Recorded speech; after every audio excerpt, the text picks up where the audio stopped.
Alléluia. Un semeur, c'est celui qui sème. Alléluia.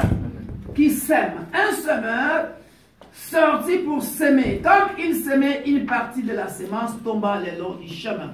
Les oiseaux vinrent et la mangèrent. Alléluia.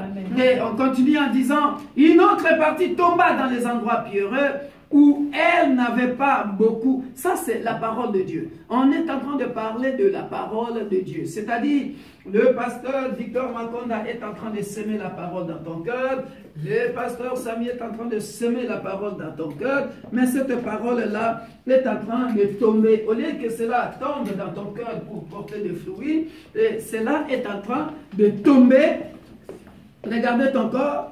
Regardez ton corps. Au lieu que ton corps soit un terrain fertile qui va accueillir la parole avec joie et que cela puisse produire des fruits, mais malheureusement, cette parole, on est en train de dire ici, ça, je coupe pour gagner du temps, mais quand le soleil parut, elle fut brûlée et sécha, faute de racines.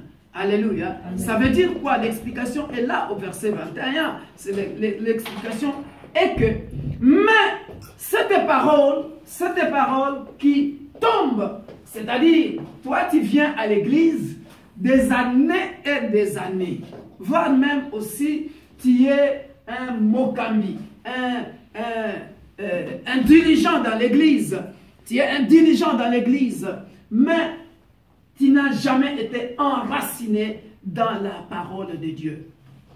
Et c'est ça le problème que nous avons. Pourquoi? Regardez, la première définition du mot tribulation, ça signifie persécution, épreuve. Quiconque que tu sois sur cette terre, tu dois passer par des épreuves. Païen ou chrétien, tu passes par des épreuves. Les païens à sa façon de s'en sortir par des épreuves. Et les chrétiens à sa façon de s'en sortir par rapport aux épreuves.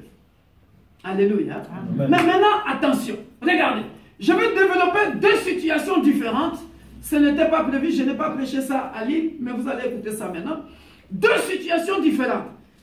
Vous regardez, vous verrez que les païens qui vont s'en sortir à sa manière, pour s'en sortir, les païens comptera sur quelqu'un.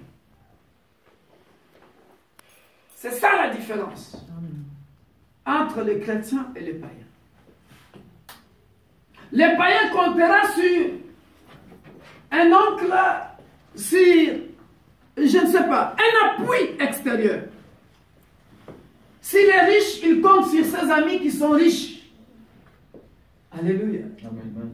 Mais les chrétiens, nous là, tu n'as pas de relation. Au lieu de lit. Tu pleures, tu pleures. Si je n'ai pas Dieu, qui me fortifie? Paul dit, je puis tout par celui qui me fortifie. Il faut comprendre la puissance de cette phrase. Alléluia. Amen. Il faut comprendre la puissance de cette phrase. Quand Paul dit, je puis tout par celui qui me fortifie, c'est-à-dire, il est en train de passer par des déboires, des persécutions.